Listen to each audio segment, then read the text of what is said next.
চুপ করে বলি, তুই যদি আর্টিকেলের 51 হিসাব করিস তাহলে ওই 51 তোর পিছন দিয়ে ভরে দিমু। তো কালকে চুপ্পু বললো আর্টিকেলের 51, আসলেই এই খুনি মাদারবোর্ড বাইনচোদ আর্টিকেলের 51 বলতে কি বুঝে? ওই মাদার চোদ তো বুঝে না এটা, যে সে তো আজকে সাবেক, গতকালকে ছিল।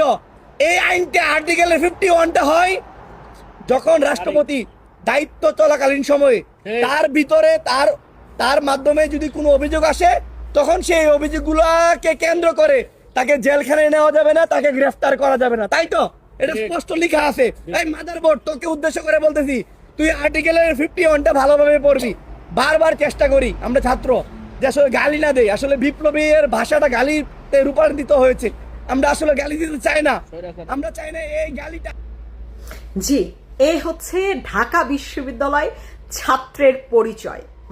কথাগুলো শুনেছেন জনগণ? আমরা তো খুব খারাপ, আমরা ফ্যাসিস্ট, আমরা স্বৈরাচার, আমরা 16 বছর একেবারে মানে দুর্নীতি করে টাকা পাচার করে উদ্ধার কইরা দিচ্ছি। হ্যাঁ, কিন্তু এই 16 বছর 17 বছরের একজন বিশ্ববিদ্যালয় পড়ুয়া ছাত্রের মুখের ভাষা পিছন দিয়া বইরা দিব একজন রাষ্ট্রপতির। হ্যাঁ, নাম ধরে বলতেছে তার বাপের চাইতে বয়সে বড় হবো, তারে নাম ধরে বলতেছে চুপপুরে হ্যান ত্যান। এরা আসলেও নিজেদের স্বার্থের জন্য, এরা যে কত শিক্ষিত বা কত যে মনে করেন শিক্ষা অর্জন করছে, তাদের চেহারা বা তাদের কি বলবো কথাবার্তায় বোঝা যায়। এই সমস্ত কুলাঙ্গারগুলারা পয়দা করছে কোন শালায়, আমি এই চিন্তাটা করি যে একটা রাষ্ট্রপতিরে তারা বলতেছে নাম ধরে বলতেছে, একদম একেবারে সরাসরি নাম ধরে সম্বোধন করতেছে। আসলে ভাই, ক্ষমতা আজ আছে কাল নাই। চুপ্পু ক্ষমতায় ছিল, চুপ্পুর আজকে ক্ষমতা নাই। হাসিনার ক্ষমতা ছিল, হাসিনার নাই।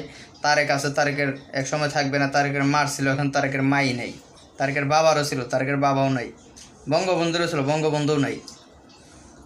তোরাও একদিন এভাবে নাই হয়ে যাবি, বিষয়টা বুঝতে পারছস? কিন্তু তোদের যে এই যে আচরণ, আমি বিগত দিনে আওয়ামী লীগের সময় কোনো একটা ছাত্ররে দেখি নাই যে দেশের প্রধানমন্ত্রীরে গালাগালি করতে, দেশের ইয়েরে গালাগালি করতে, রাষ্ট্রপতিরে গালাগালি করতে। কিন্তু তোদের যে এই যে ট্রেন্ড যে তোরা চালু করছস, এই ট্রেন্ডে একদিন তোরাই শেষ হয়ে যাবি, মনে রাখিস। এই ট্রেন্ডে তোদের কি জানোস যে যে মানে তোদের মা বাবারা অনেকেই গালাগালি করে এই সমস্ত ট্রেন্ড করার কারণে।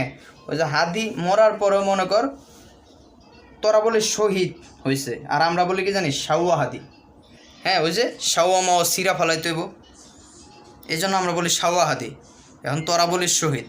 দেখ যে একটা দল তোদেরকে গালি দিতেছে আর তোরা নিজেদের ভালো বলতেছিস, কিন্তু একটা কারণে তো তোদেরকে গালি দেয় না। অবশ্যই এই যে এই সমস্ত কাজগুলো করা যাবে না। তোরা দেশের বিভিন্ন বড় বড় প্রতিষ্ঠানে পড়াশোনা করা ভাই। হ্যাঁ, এই যে মেয়েটা দেখ কত কিছু তোদেরকে বলল, আমি নিজেও বলতাছি। কেন বলতাছি? কারণ তোদের আচরণ ভালো না। আচরণ ভালো থাকলে এগুলো বলতাম না। সবাই ভালো থাকেন, সুস্থ থাকেন, এই সমস্ত সুতানের পোলাঘর থেকে দূরে থাকেন।